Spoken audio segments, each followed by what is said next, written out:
Yeah, man. How are you? Very good, very good. Just taking a break. It's been from a while. studio. We don't talk. Yes, yes, it has been. I was away for a bit. So I'm very excited to have you here in my podcast because I admire your work a lot, both as a producer and musician and DJ. So I think there's a lot of cool stuff that we could talk about here and that many people want to know, how you approach many aspects of your work. So I think we should start. If you could tell us a little bit how it all started for you, your background as a producer, engineer in Canada. I know you have worked with many cool names in the past, and pretty much if you could briefly tell us about this and how it all led to where you are now. Well, when I was young, I was a guitarist. I started playing when I was 11 years old, and that led me into a lot of bands when I was a teenager. And I found that when I was in bands, there was rarely any serious cohesion in my teenage years. It was hard to sit down and finish and write a track. Everyone just kind of wanted to jam. So by the time I was 17, 18, I decided that I wanted to, get into music production in order to be able to make my own drums, make my own bass, and make my own kind of band, which was kind of more a synthetic band, so to speak, to go along with my guitar playing. And that's what got me interested into music production in general, with samplers and synthesizers and seeing how that worked and all came together to be able to make music on your own without having to rely on anybody. And I kind of like the freedom and independence in that. Um, so by the mid 90s, I had a little small studio. I had a workstation with a sequencer in it, and it had, a plethora of like digital sounds. It was a keyboard workstation. And I paired that up with a sampler and a mixer and a effects processor and a DAT machine. And I was basically starting to make music like that. And very quickly, I was able to get some TV work, which really helped me hone my skills in studio fast because I was getting challenged on a daily basis to do different types of music that I'd never done before. And it was in a very short amount of time, under a lot of pressure, and being explained to by people who didn't really know how to make music, more like people who were just, new marketing and things like that. So it was an interesting process, and it trained me to do lots of different styles of music very quickly. Even if I hadn't done it before, I'd have to, reverse engineer what was happening in a song and be able to recreate it. So it opened up my mind to a lot of different melodies and arrangements and ideas. And that really trained me for the future where I would say around 98, 99, I had an album of drum and bass style beats, like break beats with guitar work and a vocalist. And I had a full album's worth of material that I was writing, and I lost it all in a hard disk crash. And Wow. when I went to get back into this type of into producing music, I kind of wanted to try something different. I didn't really want to go back and recreate what I had lost and go through that pain of trying to get it again, because a lot of it was just samples I had created with my guitar and the sampler. So at that point, I decided to try to make dance music. I'd been doing it for fun for years and sending my friends mixtapes of me just jamming some techno or some backbeats, really simple stuff for like 20 minutes, and then sending people a tape of it to my friends in the UK, and they would play it at parties for fun. And it was nothing serious. But around '98, when the hardest happened, I decided to try making tracks in different style, and I made some techno. And one of my friends was like, "Listen, like these tracks are pretty good. I like them. You should go down. You should print some CDs of this and go down to Miami and try to hook up with some of the DJs there and pass out your stuff." So I went down not knowing really much about the DJ scene. I didn't really care much for it. I was a guitarist at the time. I was more into musicians. I kind of didn't value what DJs were doing at the time because I didn't really understand what they were doing. And for me, I was like, well, these guys are mixing records. I did it a few times. I do it at my friends' houses, but I never thought it was something that people got paid a lot of money to do. And then, when I went to Miami, I saw I saw how big the festivals were and how big the club scene was getting in the States. So I passed out my music to like a bunch of DJs, a lot of the big names who at the time I didn't know that they were big names. I just know someone's like, "Oh, this is Sasha." I'm like, "Okay, pass him a CD. This is Paul Oakenfold." Okay, whatever. And when I was leaving, um, Miami, I had one CD left in my bag, and Paul Oakenfold was taking at the gate next to me, catching his flight. I heard someone say his name. I didn't know what he looked like. I heard someone say his name and was introducing someone else. So I said, "What the hell?" I'll give him my CD, and that ended up to be licensed on two of his compilations, Another World and Traveling, I think was the other one that he put out in Perfecto. And that really launched my career as Tone Depth. At that time, it was very fresh. After that trip to Miami, I was like, let me dig into this DJing thing a bit more and start collecting records. And I bought turntables and I started enjoying it and seeing the value in it now. It felt like it was a different instrument rather than guitar. And it was a way for me to play my productions and tour without having to take my whole studio out there and do a live show, because back then we weren't really on laptops yet. So I was doing that, starting of 99, 2000. And then I teamed up with a friend of mine who was also a guitarist called his name is Sultan, artist name is Sultan. And basically, we started doing some collaborations together at the time, and I started bringing out the guitar, and and he played some guitar on some tracks, and I played guitar on some tracks, and we put out some stuff that did really well. And it was basically um, a start to my career, I guess, in progressive house. I didn't really know what I was doing was progressive house, or just when I sent the music out, that's what it got put in the genre of, and that's the kind of DJs that were playing it. So I just figured, okay, I'm in this scene now, and I was in there for a good 5-6 years, and then around 2005, 2006, I really wanted to expand my horizons in production, and get out of just making dance music. I wanted to be able to produce artists and rock bands and stuff, and that started to interest me. So I worked for a production company in Montreal called Quick Sound Productions, and I became their head engineer and co-producer of the stuff that the guy was making there, along with some other artists that he had as a collective coming in and contributing ideas. And within 2 weeks of working there, we got the contract to do a couple of songs for Lionel Richie, and then revise some songs of U2 for the Cirque du Soleil for their show that they were using the music for. So right away, I was getting to work with some really good top artists, meeting them, getting to work with them, learning a lot. I learned a lot from Lionel Richie, working with him for a week in studio, recording him and being on Pro Tools. Basically, he was taking the tracks that we had for him to sing on, and he was arranging them into a pop format, which was taking me out of the repetitive dance music format and getting back into songwriting, which was really interesting to produce stuff like that. And I did in those 2 years working at Quick Sound Productions, I did a lot of rap stuff and hip hop and world music, and some rock stuff as well. And then I started getting work. I quit working Quick Sound Productions in around 2007.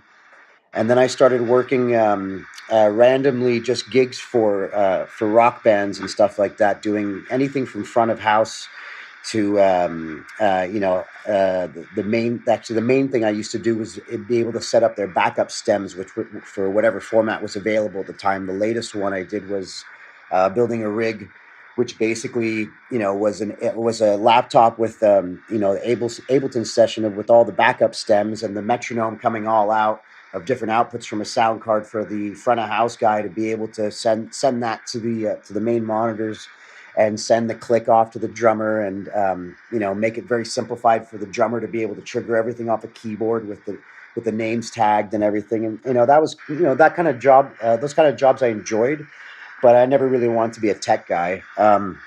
So I started, I was still doing music randomly in the dance world, but it wasn't really until about 3 years ago that I started saying, you know what, I'm kind of getting bored of doing, all these different jobs. I was doing a lot of engineering and mastering work at the time. And I was like, I'm helping a lot of people with their dreams. I'm enjoying, helping people come to fruition with their vision. But, I kind of wanted some me time again and be able to bring my own ideas to life. And so I moved out to the country. I got out of the city. I moved up to my parents' cottage so I could cut down on the rent, not have to worry about work, and be able to focus on music. So I started doing that, and then around that time, I partnered up with a really good management company, which helped me focus my direction a lot. Helped me, get a record label started, which I'm really proud of, which is Flora. And it took me a good year of just experimenting and finding my groove again back in the studio till I was prolific, to become a prolific artist with my own sound, which it was the most exciting time of my life for me because, I was taking all these years of experience doing so many different things and applying that in a simplistic way to what I'm doing for myself, and making something that to me sounds unique. I'm not really out there to try and copy anybody's sound, and I really I enjoy making music, and I want to make something that really is has my stamp on it and doesn't sound like anybody else. So I think if I would have tried to do that 15 years ago without the same experience, I don't know if I'd be able to hone the same kind of sound. But some things have carried through from those days. I still like big kicks, although I do them in a very different way now. Um, I still like, I still like certain types of arrangements that, have, beautiful breakdowns and have some melodic breakdowns in there. I like melodies in music. I kind of get bored. For me, dance music are DJ tools for DJs, and as a DJ, I like having some tracks that don't have any melody, but to me, they're just DJ tools. And when it comes down to tracks that really stand the test of time for me, are the ones that have, a moment or a vocal or a melodic or a song, within that, club version that, you could hum to anybody. You could sit there and hear it to the car. You can enjoy it, So, I still like good music, good songs, more than cookie cutter dance tracks that just really, use the same sounds over and over again. I mean, if I hear another techno track with just a simple 909 kit put through distortion and compression, there's sometimes people do it in a certain way that makes me interested. That's like, oh, that's a unique new take on it. But I like hearing new things. I get bored very easily, so I like things to be fresh. So So one of the things that I notice as a producer as well is that nowadays there's so many sample packs, very good ones actually, in all genres you can think of. Really well made by professionals. So let's say a kid want to start to produce music right now, and he's into let's say drum code techno. So from the beginning, he already can start with a very good starting points from the drums and everything. And I think all of this kind of there are consequences to this, and some of them are good and some are bad, which means that things are most of the things that are being put out nowadays, they're sounding like the same. They're sounding like different variations of the same things. If you think about the different genres, let's say progressive house, you have that. I know we already talked about this. That classic global underground sound. Those guys are still doing that, and they're kind of trying to beat each other. Who's the one that makes that better than the other? And the techno thing, they have their trends too. So for this reason, I think it's even more difficult to stand out nowadays. yeah, I think so. I mean, because a lot of things have been done, and dance music, It's kind of a rigid formula, sadly, because you have to make people dance, and a lot of times the tracks that are hits, have some type of hook that everyone just locks in on, and it's arranged in such a way that it brings everybody up in a wave and drops everybody, and that's when your drop comes, and that's the basics of dance music. Arrangements and how it works, and there's a lot to do within that. But the problem, as you said, that I think that most people have is that they're not thinking for themselves. Rather, they're latching on to something they like and wanting to do something the same, which I think is I think it's cool because it trains you to make stuff that you like. But at the same time, I think you have to make something new out of that no one has heard before and push things forward, because that's what it was before. We had a lot of access to sample packs and everything. We really, I think, you're around the same age as I am. You know what it was like in the 90s. There wasn't so many sample packs available to be able, before we even had CD burners, you'd have to buy them. They were like $100 for a sample pack, and you would get the most out of that you could out of those sample packs, or trading with friends on DAT and sampling stuff into the machines.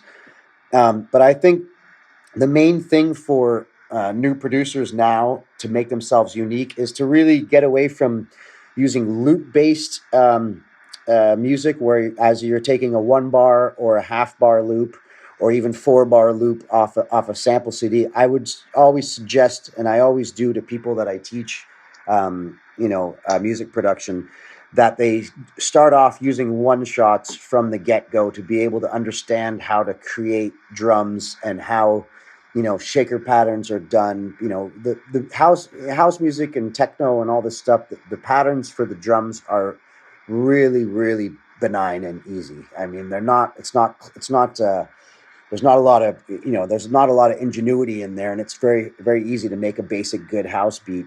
It's how you swing that beat in time, and the sounds you use, and how you modulate those sounds to make. It's good to know that, and I think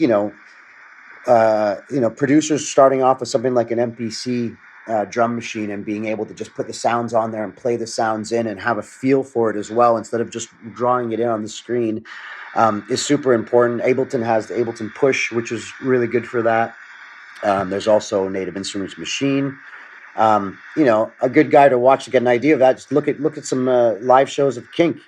He's basically just going on the drum machine and hitting things and looping it and feeling his way through. Which I think, if producers aren't doing that, or not touching things, or not trying to play out their drums, or not trying to touch any type of instrumentation and just writing stuff on a screen, that's where you get things that sound really cookie cutter. Because the sample pack that you buy, there's a million other producers that have that same sample pack, and you'll end up with 10 tracks with the same loop, and it's like, well, what is this now? Is this music, or is this video editing but with music? It's, Yeah. it's like, are you a good editor, or are you actually making some music and getting into the guts of it? And it's really not that difficult. I mean, a 909, a drum machine, when you make a basic house beat and you see on the step sequencer how it works, you turn the swing and it has a swing, and it's pretty much instantaneous. And being able to do that with samples and MIDI on a screen is really not that complicated. And I think it's great when producers take the time to make stuff with one shots and do their own stuff originally, as opposed to just grabbing loops and pasting, cutting and pasting.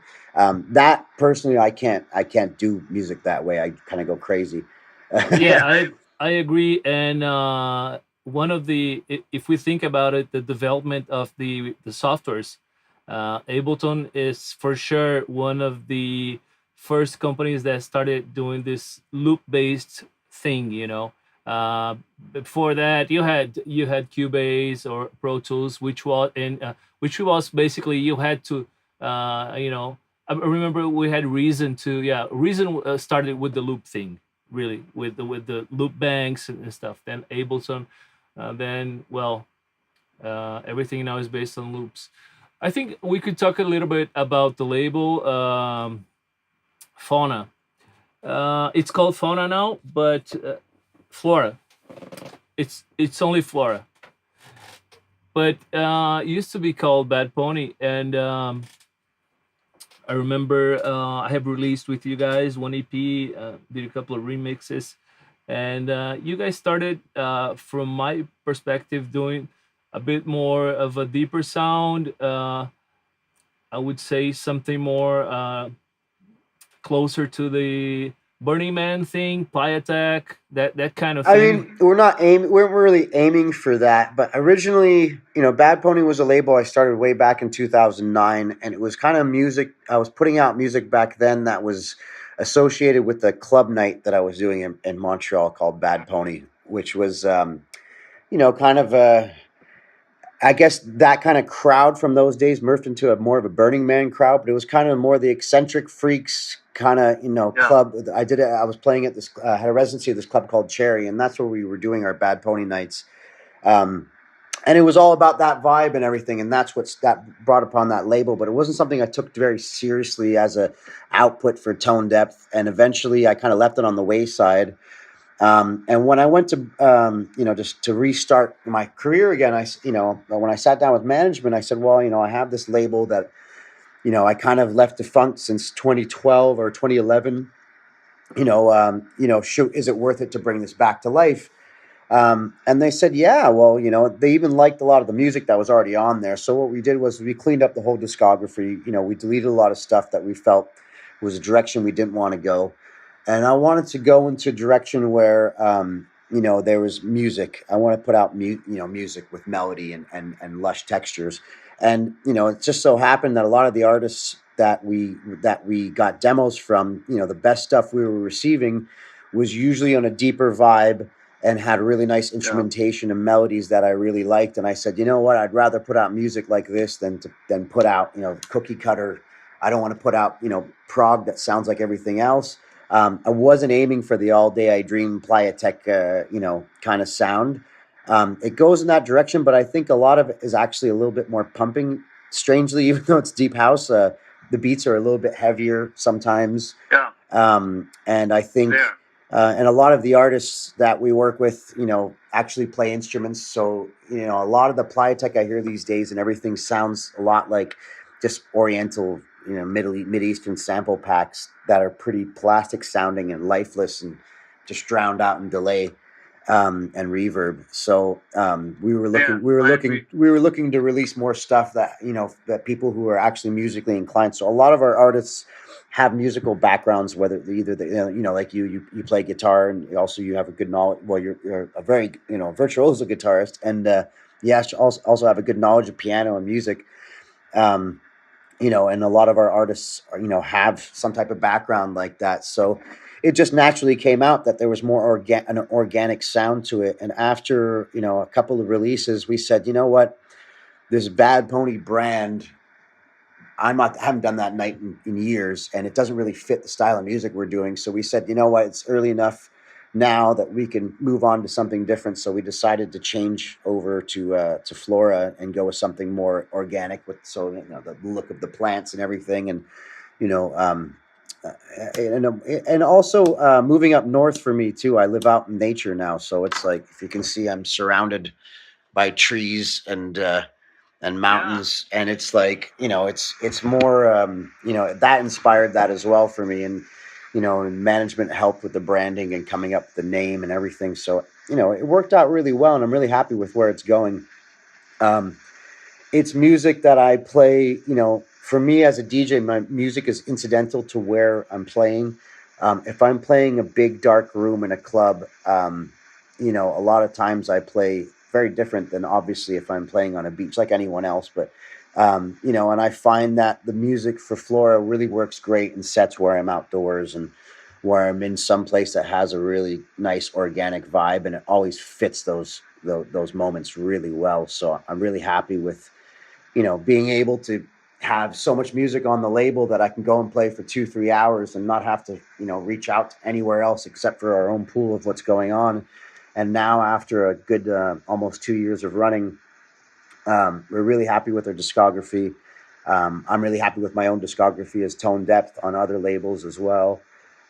So now at this point, it just feels good to be able to go out and DJ and have a large percentage of your set be, either all in the family. And stuff that's unique, and we usually have a lot of stuff that's unreleased coming that we have to play. So there's always fresh stuff to play for the fans, along with stuff that people already know. Um, so it's at a perfect point now where I'm really happy with where it's going, and how everything's been laid out. Great. Well, you recently released an EP on Harsh label, Fryhide, and I'm a big fan of those German guys because I think, in my opinion, Germany for some reason they kind of started their own trend of progressive music, but it's more to the minimalistic side. It's more to the If you think minimalistic side, about which I like. Yes, I like that. I like the more minimal. I don't like tracks that have millions of layers. I like things that give me something really beautiful that sticks out, and just craft around something. Something around it. And I think, yes, you're right. They do a good job at that. They don't like to call it progressive house, and they call it deep house, but I don't really care Yeah, either way. they call Whatever. it's strange. Last time I was in Berlin playing, I was talking to Mark Popke about it, and Mark is really a proggy guy, but he's our age too, so he knows the story. And I was asking him the same question, and he told me something very interesting. He said that the big progressive trend that happened in the world, I mean, it didn't happen in Germany. So basically, they started doing what they heard in their heads, away from the raw techno stuff. And I think so that's interesting. It's what makes it unique. So. So he even told me that, like some years ago, Sasha would play some big clubs in Berlin, and nobody knew who he was. You know what I mean? Because they're following their own trends. They follow their own artists. They play. There are many guys there that only play German stuff. They have this thing. They have their thing. So they ended up, of course, one of the things that make them unique, they have so many musicians that are DJs too, much more than in other countries. I would say their music education is really high level. So I think they ended up with a very interesting sound, which is unique, and I think Hosh is exploring that in Yeah, his I mean, label. I was really happy to get on his label because, one, he's a super cool guy, and he's just and he, his taste in music, I really like, and it falls along the lines of what I'm doing. Um, and I really like the idea of being on a label with, not too many artists, a new label that with cool artists, and working with someone as cool as Hosh, because he's just a really down to earth guy. He's yeah. we can talk, tech about things. We're the same age. He makes me feel like we're equals, and it's a very different working relationship than most labels I've worked with, where it's whether it's been a label owned by a DJ or not, where it's kind of felt like you're a content provider. Keep providing us content until we get you anything more than just releasing your music. And I kind of didn't like that, and that's where I kind of wanted to keep with my own label on a lot of things, and be very. I was, after a year of releasing music again as Tone Deaf, I said, you know what, I don't want to release on a lot of different labels. I don't want to, have to have my music spread out so far in so many different places. I would rather focus on one good, solid place that I'm happy with, and filter the music that is really going to showcase where I'm at now in my life. So one thing that's and he's very supportive of the continuation of my music and where I want to take it. Now at the moment, I'm going back to guitar, like, really exclusively.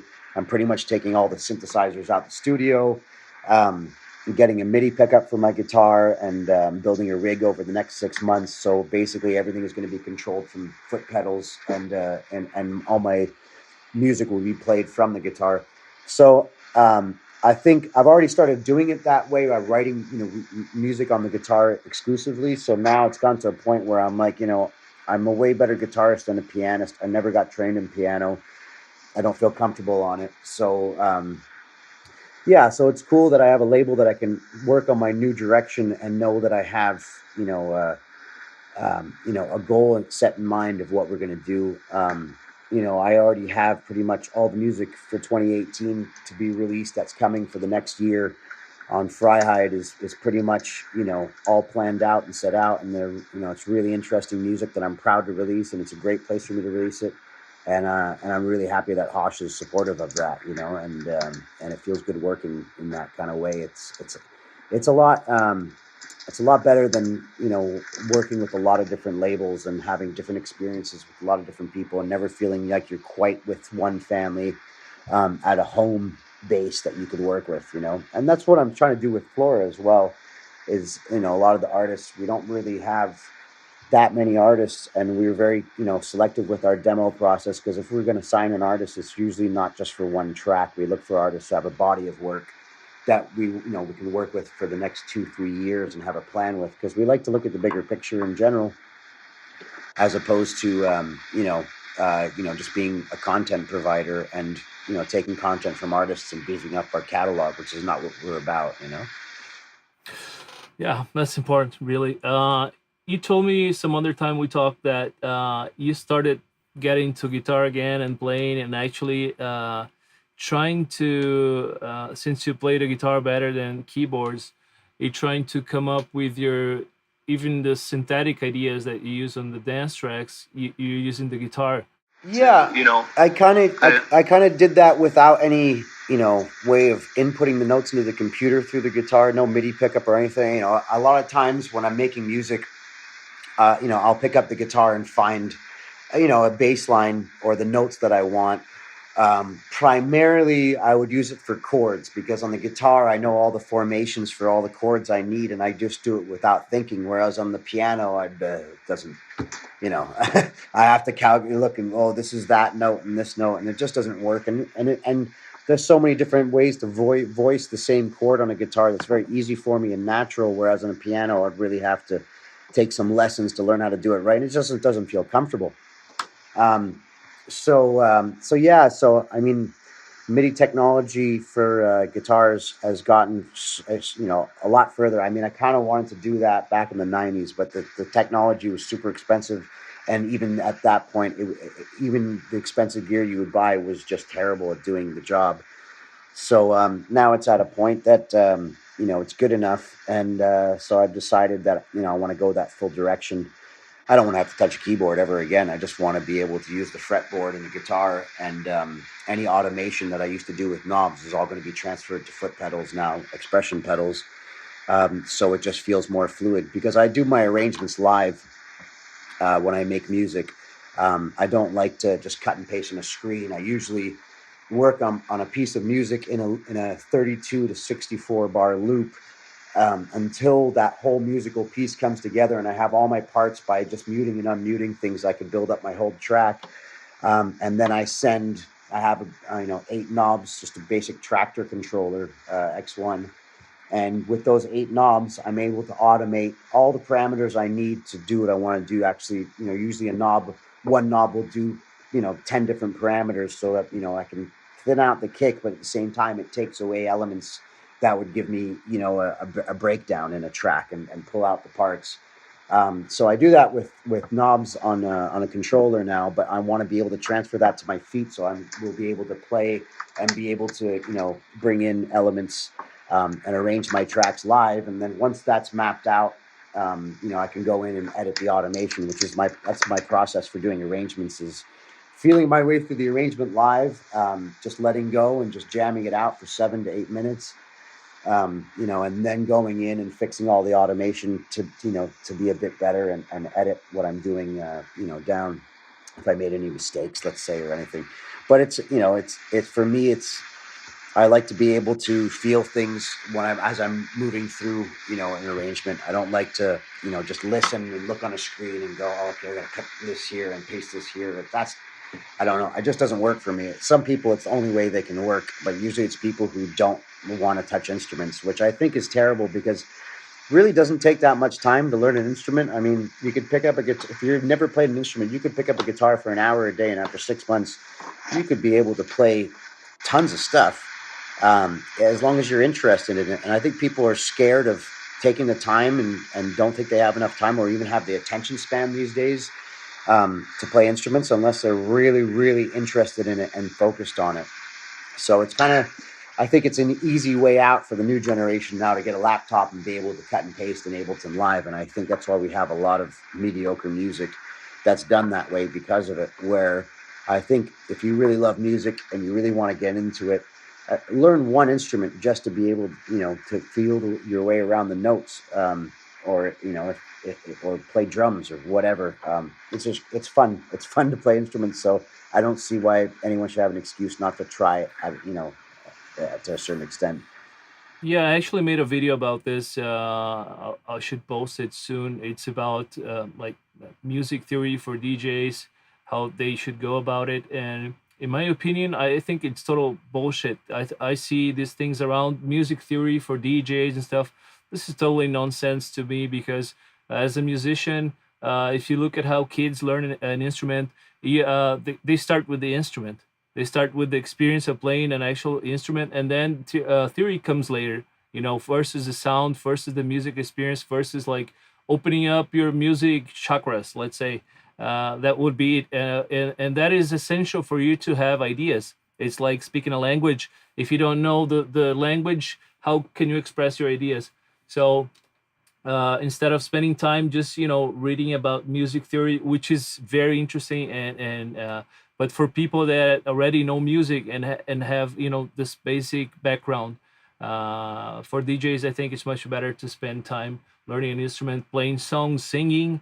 That's great experience to be inside the music, because as a DJ, even the ones that do live, I mean, they never have this experience of playing with other musicians, reacting to what they do. This is what I call being inside the music, and that's what musicians do. Well, I think if you play in a band, you understand groove and swing a lot better than if you've never played in a band. A lot of times when I work with clients who have played guitar, and teach them audio music production, or play guitar or piano or something, or they've played with other instrumentalists, when I explain to them groove, they usually get it right away.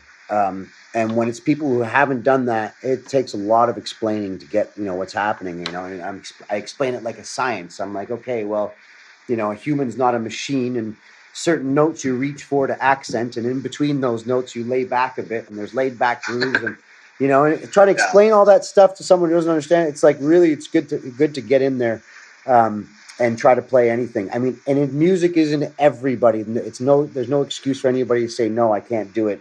Anyone can pick up guitar and learn how to play a couple notes on a string after a couple of days.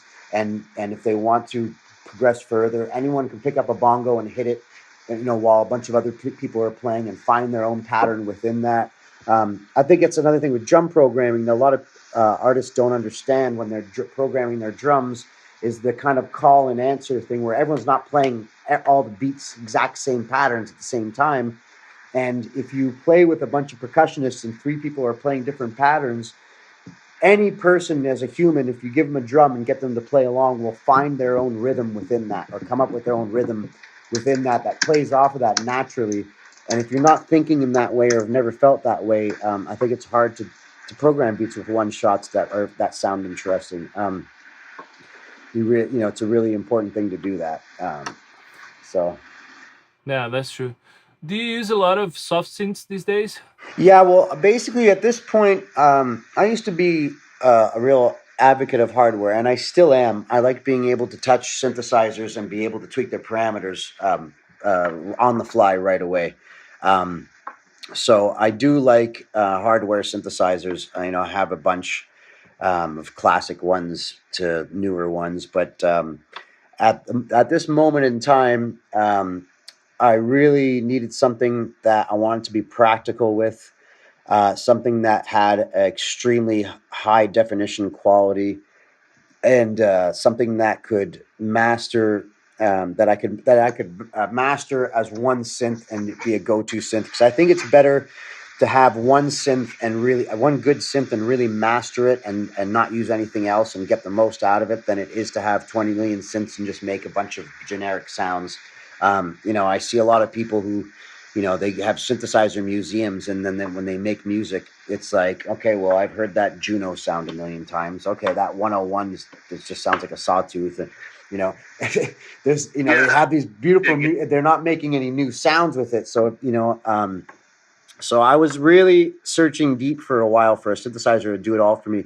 One synthesizer that I considered was the Virus, Access Virus C, which is a really good digital modeling synth that has really fantastic definition in its sound, and you could really make it sound like. I mean, a lot of people hear them and go through the presets and thinks it's all very digital sounding and trancy, but they don't realize that if you go in and you create your own sounds from scratch, you can make some really warm Moog sounds, Oberheim sounds. You could just really make some fat stuff with that. It's a great synthesizer. I love it. But it's still that was hardware, and I wanted something plug-in form. So I discovered Xfer Serum back in 2014. One of my colleagues recommended it to me and was raving about how it sounded. And when I first put it on, I was like, oh, the presets sound very dubsteppy and EDM. Can this thing sound warm? Because I don't see any evidence of that in the factory, banks. But it sounded very lush and very, the definition was incredible. It sounded like HD. So I said, okay, there's something interesting here. And my colleague explained to me that basically, you can get it to sound very warm because the oscillators are basically very, very high definition samplers that sample the actual one cycle of a wave from an oscillator. And the way that Steve Duda, the creator of the software, did it. He said he got help, in his processes when he was making it. But I don't know how they did it. But basically, it's such a clean sampler that when you play it all the way up, pitched up, it just has no aliasing and doesn't have any artifacts in the source material. So when you sample something, you play it back, and it sounds very accurate to the original. I mean, depending on how well you recorded that wave.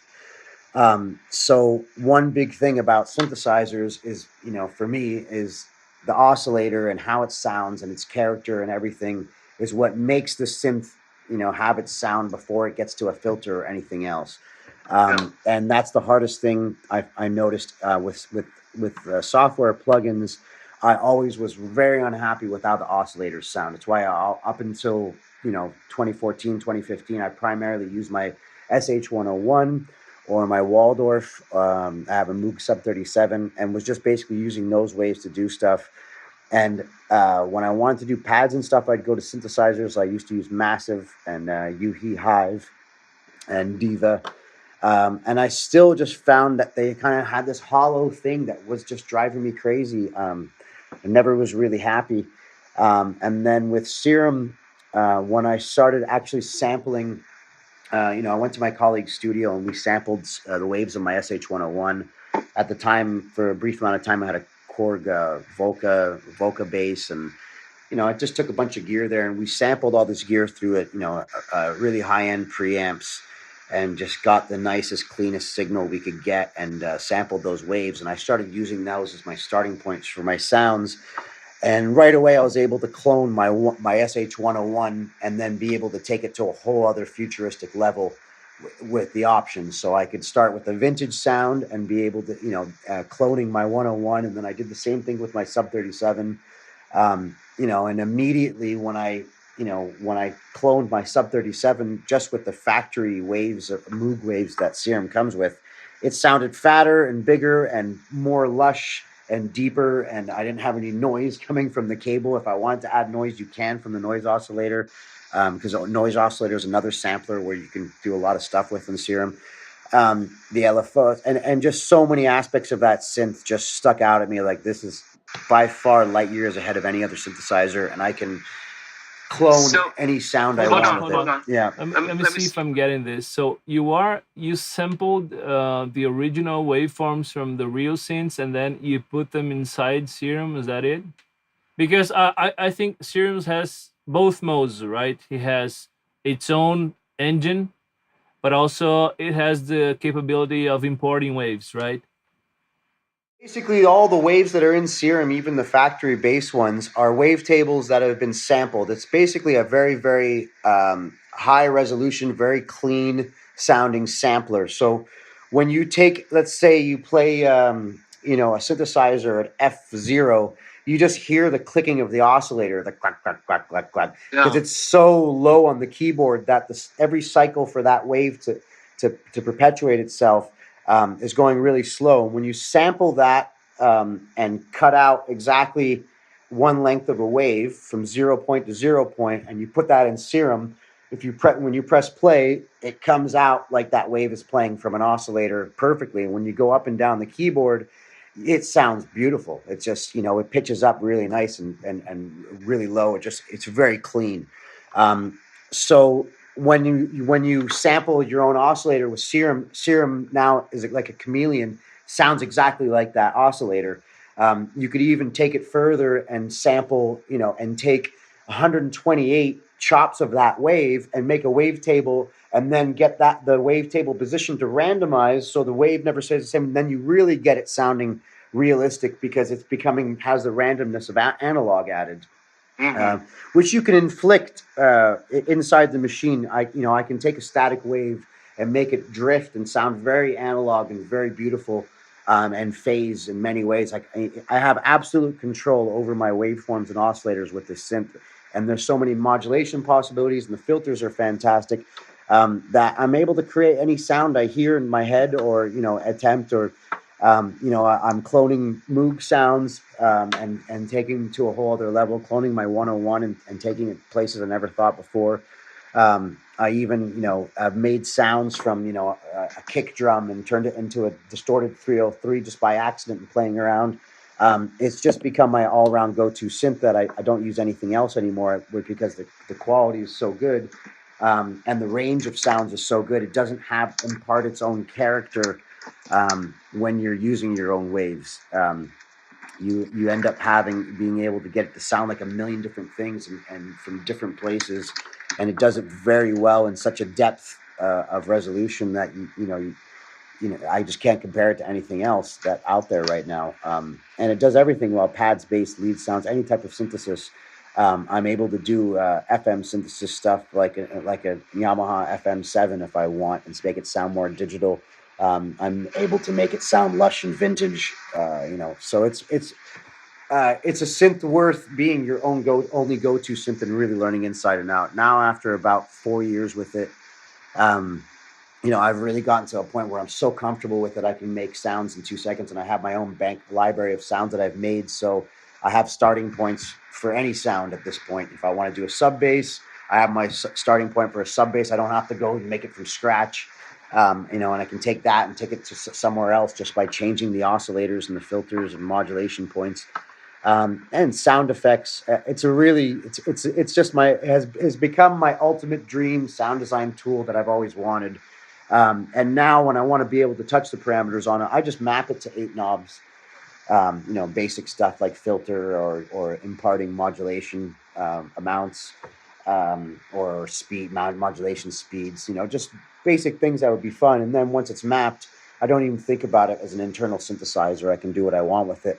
But the ultimate goal, like I was saying before, is to be able to play Serum through a MIDI pickup, and be able to have the parameters on foot pedals, so I can program sounds with my feet. That is great.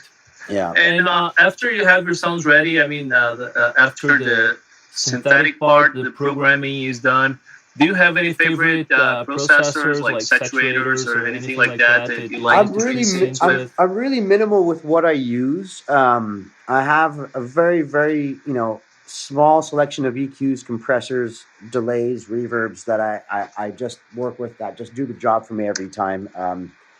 And I also use another product from Xfer, which is called Nerve, which is where I do all my one-shot drums. And I'm one of those people that I download like 2 sample CDs a week, comb through it, probably find maybe 1 or 2 samples that I find useful, put that in a select folder.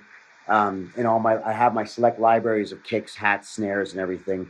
And I'm very, I'm very serious about doing my pre-production, which is before even producing anything. I take the time to make sure all this is worked out, and and I have my sounds chosen, so I'm not looking through sample packs or anything, or a lot of the sample packs are stuff I made myself too. Like I'll go take a field recorder, borrow it from a friend, and just go in my backyard and hit a million things, wood, brushes, brooms, pipes, and just go and auto chop like 1,000 hits. And then that's a bank of one shots where I usually make my shakers and my drums from. And then I usually have like maybe one or two kicks. I've had one kick I've been using now for the probably 20 tracks I've used. I just saturate it a little bit differently every time, or pitch it up or down a couple of semitones to tune into the track. So I really get picky with my sounds, and when I find one good sound, I use it as my stamp, and mold it to work for me, so it becomes my own. Otherwise, it's just created on my own. But even one-shot samples I get from sample packs, I never just take a hat and just like, okay, that's it. I'll take it, EQ it, compress it and change the envelope of it to work with the tempo I want to work in, and kind of give me the groove I want. Do some variations on that. Put short stereo delays to give it a little sizzle. I do a lot of different little processes in there. And when it comes to the plugins that I use, for saturation, I primarily use FabFilter Saturn, and that's it, because I can get so much different colors out of it and get really precise of what I want to do. I use Serum Effects, which is basically the effects side of Serum and the filter. And I use the drive on that to do saturation, because there's a lot of different colors, because each filter is a different model, and there's like 100 different filters on Serum. So every time you change the filter and play with the drive, you get a different color. So I use that as a saturator as well. So those are my two main saturators, as FabFilter Saturn and extra Serum effects, the actual just effects part of it. When it comes to delays, I use FabFilter Timeless. That's my one go-to delay. I don't use anything else. I'm able to get everything I want out of that get the character I want, and it does impart a really nice color that I like, and it's a full sounding delay. It sounds great. I use Audio Damage EOS for most of my reverb stuff. Sometimes I use a couple of random other plugins for room reverbs, but I use EOS a lot for big room reverbs. When it comes down to EQ and compression, I use the HEQ from Waves if I want to be using something that's not imparting much character, but just doing a little bit of balancing, because I like its frequency analyzer, and the way and the ability to change your EQ curves very quickly and have a bunch of different curves at hand. But it's not. I don't find it's the best coloring EQ. It's kind of an EQ I'll use to just dip a little frequency here and there, or do a tiny little adjustments for balancing. When it comes to coloring, I like just the SSL EQ in Waves. I use that. So those are the two EQs I use. And when it comes to compression, I just use the Cytomic Glue. It does everything I need pretty much. And I kind of found that it's really clean sounding and round. And I just find when it comes down to compression, I don't end up using anything else. What else? Yeah. What's your? I would ask you because I know you do a lot of mastering too, for a lot of guys, as well as for the label, and your masters sound really good. What's your go-to EQ for boosting low end when you wanna? Let's say you boost the low end of a track at 40 hertz, or really the lows. Do you have a favorite one? When it comes to mastering, I have a different approach than I do with my production. With my production, I'm very minimal on what I use. When it comes to mastering, I try a bunch of different EQs to see which matches the source material the best. If I have something that has a bit of a harsh, bright digital sound, I'll use a warmer analog EQ. To kind of counter that and soften it and balance it out a bit. And the opposite for if I have a really warm analog sounding thing, sometimes a pristine digital boost on that will just bring it out in a really pure way without coloring anything in a harmonic analog way and changing. But the main thing for me is just doing as much as possible without changing the color of what's been given to me by the client. I really try to be careful to be as minimal as possible in mastering. not to make things sound drastically different. Sometimes clients will call me back and say, no, I want something drastically different. I want you to pump the shit out of this, and I want you to saturate and go crazy. And then I take it to that next level. But most of the time I'm just trying to take the artist's vision and bring it out in the most focused and balanced way. Sometimes the HEQ is enough just to roll off a bit of low end and dip a frequency. Sometimes, I'll get something that's really problematic.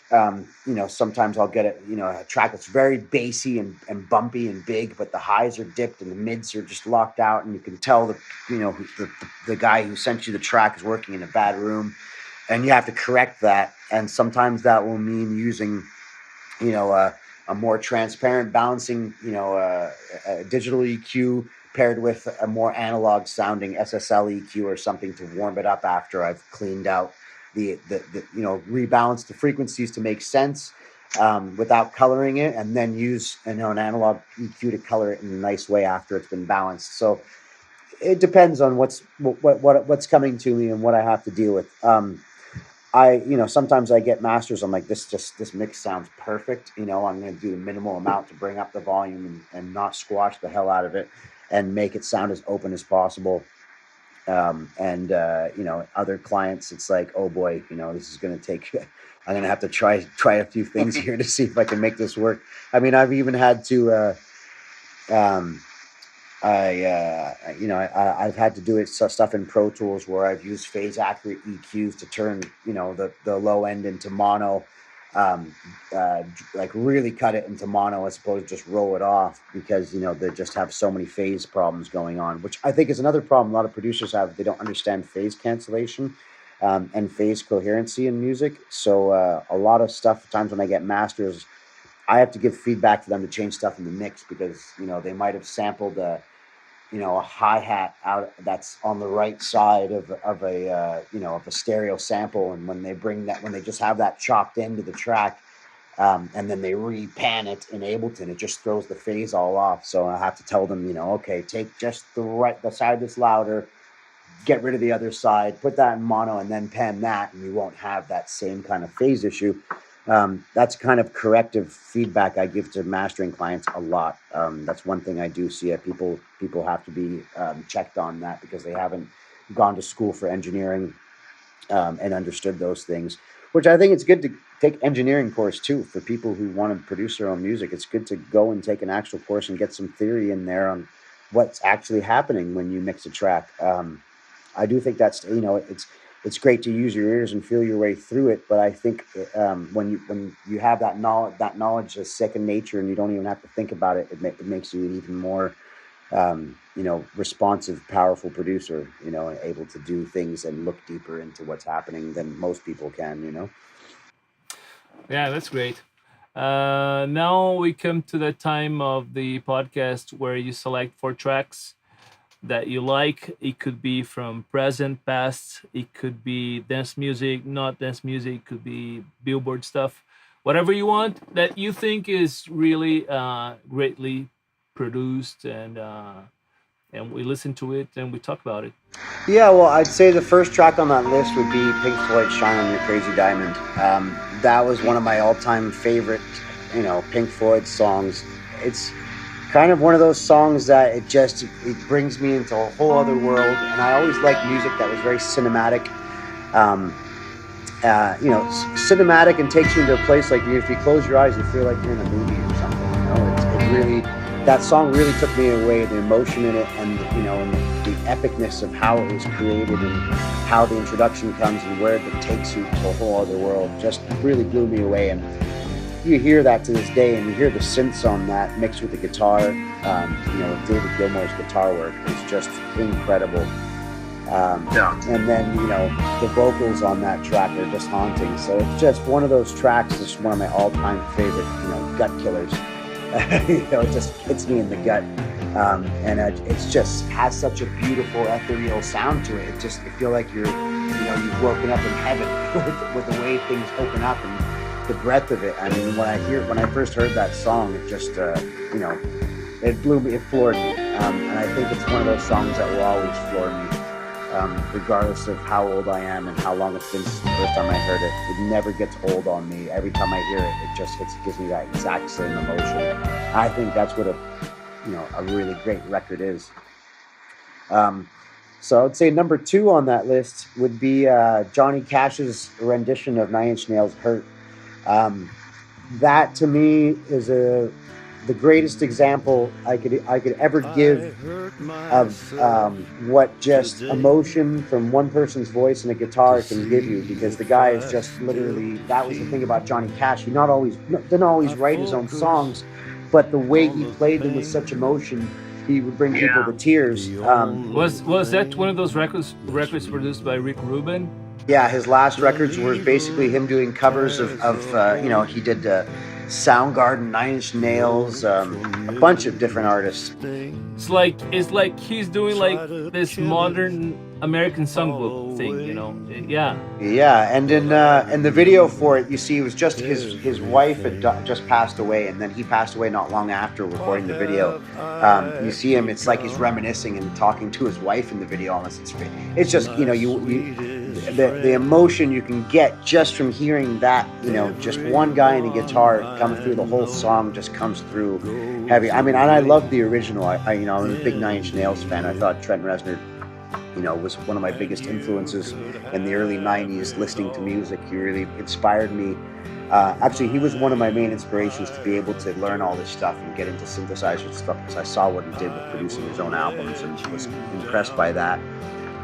And the Prodigy, Liam Howlett and him, on the more dance music kind of side of things. But yeah, that Johnny Cash, I mean, it was kind of like one of his last things he ever recorded. And it was just, I still, every time I listen to that, it's a gut wrencher, and it's really just recorded really in such a nice way. So you feel like you're right there in front of him. It sounds amazing, and it's just him and a guitar, and it's perfection. And that's, really stands out to me a lot. So the third track I would say would be back to the Prodigy. Was this track they did called "The Weather Experience," which I think kind of got me into that ethereal synthesizer pad kind of place where it takes you somewhere else. That song at that time when it came out in 1991, I think it was 1990 or 1991. I was just discovering the dance music scene and going to raves and seeing this whole new world. And it really did feel like the future. For me, it felt like all these things were culminating at the beginning of the 90s. And, it's like, okay, I used to go to rock concerts, and now I'm going to these places with flashing lights and really uplifting, euphoric synthesizer sounds. And the Prodigy kind of epitomized that time for me. So I thought they were the most futuristic, coolest thing ever at the time. I was like, God, these guys are awesome, It's like, wrapping up, having a good time, and taking things to the future at the same time. It was fun. It really tripped you out. It's like, it gave you a euphoric feeling. And it was that ecstasy feeling of the early 90s that really encapsulated the moment. So the Weather Experience, when I hear that song, it's just kind of sounds like an intro to that new era in my life where I started really enjoying listening more to synthesizers and stuff. Before that era, the only stuff I really went into with synthesizers and stuff was like, I'd say I heard Kraftwerk, but I wasn't like, had their records or was a big fan, but it was primarily Jean-Michel Jarre and Pink Floyd. Yeah. Jean-Michel Jarre, I had all the albums, and Pink Floyd, I had all the albums, and that was, to me, like the ultimate in music altogether as the ultimate music. When I used to listen to that when I was young, I would think this is as far as you can go with music and still call it music, and that brings me to the third one, which is Jean-Michel Jarre, Oxygen, parts 1 and 2. That really, when I listened to that for the first time when I was young, my brother pulled the speakers down on the floor like headphones and said, okay, you're going to lie back, put your head between the speakers, you're going to close your eyes, and don't open them until the record finishes. And I didn't want to open my eyes. It just took me on an epic journey through God knows where. I mean, I was having, visions in my mind of just worlds and places I was going. That album really was like a long, epic journey into space and back and through time and everything. It just really, that really encapsulated me. And I think that was one of the most inspiring pieces I ever heard was Oxygen with Jean-Michel Jarre. It just really, still to this day, it's one of those epic records that just blows me away. And then it actually inspired me when I was young. I even took, at one point I even thought about getting into film production because I always had visuals in my head when I would hear music, and it would inspire visuals, or it'd take me to a place or a time, and it actually that kind of music made me want to make movies at one point, which I still might have an itch for one day, but it's not. But I prefer making movies with sound in that kind of aspect. I think, for in an album sense, I wouldn't make a dance music album. I would do something that would, take people on a journey, more sit down and listen to that home journey than something you could actually dance to and let other people remix it. Yeah, that's true. I would do that too. If I had to make an album, it would be non-dance floor oriented for sure. Problem nowadays is that everything is niche based, so you have your followers, then those are the people kind of waiting to listen to your stuff. Then all of a sudden you do this nonsense pure music thing, and then you don't have the right followers for that. Then you kind of have your stuff just thrown out there, and you don't have the right people to listen to that. It's difficult. Yeah. It is difficult. Yeah. I think the best thing is to just put it out there and let the people decide. Yeah. And I'd say for my fourth track, Ray, which is that track that came out, it's been a while now. I can't remember exactly when it came out. Was it 2008? Ray, when it came out. That track I really liked because there was a minimalism to it. I thought it was really clever because technically that melody is from a swing track. It's a 1930s swing track.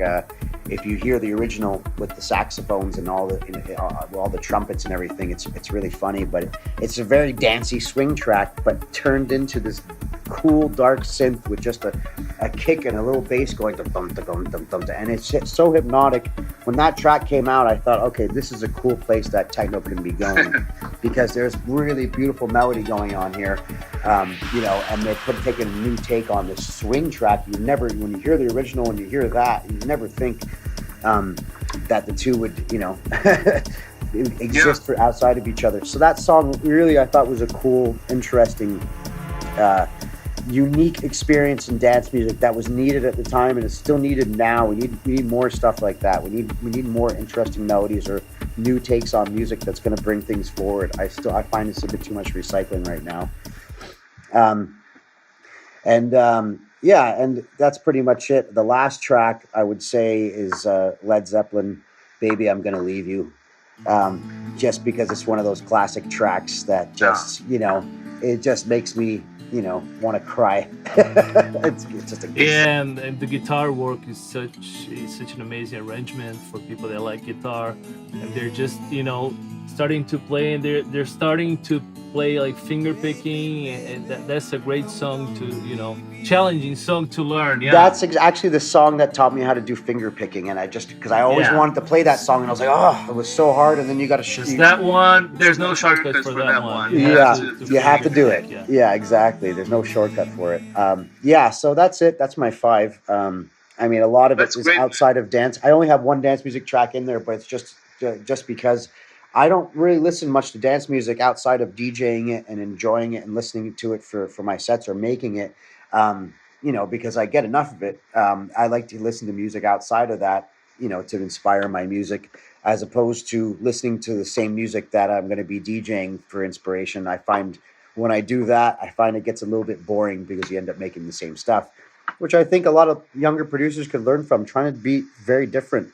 Don't be afraid to take risks and chances and learn an instrument and try it out for yourself, and don't be afraid to learn an instrument. And the time will pass in your life anyway. If you play a guitar for half an hour a day for 20 years, you're going to be fucking good. If you're not, that's true. Yeah. If you're not, okay, fine, but at least you know where the notes are. You can play something, so I really don't think it's something that people should be afraid of. I think instruments are very important. Um, Yeah, this is great. Right now I'm finishing my course, which will be available in my portal really soon. But one of the things that I really liked you talked about is how you use Serum, and I thought that was really unique. All that thing about the sampling and everything, and I think we should do a tutorial. We should plan something like that for you to make your little course for us to put it out there and showing how you approach things like you explained it, but would be nice with the yeah, with the screen. visual and showing the Yeah. actual software. It's a lot easier to explain than actually just talking about it. So we should do a proper focused course masterclass on that I can sort out for you. Definitely. All right, so before we finish, is there any release, upcoming release that you would like to talk about or Yeah, anything? actually, I have my next release on Fryhide is a single that I did with Flowers and Sea Creatures, which is really fun to make. They wrote a really nice song with guitar and vocals, and so I took that and took the guitar and the vocals and processed it in my way and had a lot of fun with it and turned it into something else. And it ended up being a great collaboration. That's coming out on Fryhide Records on the 15th of February. Yeah. That's great. Yeah. It was a track that Hosh really loved. Solomon likes it.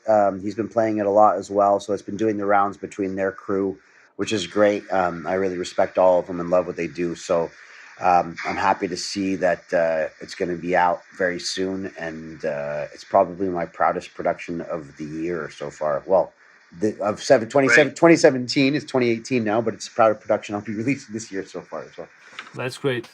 Don't forget send the promos when they're ready. Yes, we'll do. So thanks a lot for taking your time to No talk problem, about brother. everything, and let's hang out more in the Yeah, future. man. Sounds good.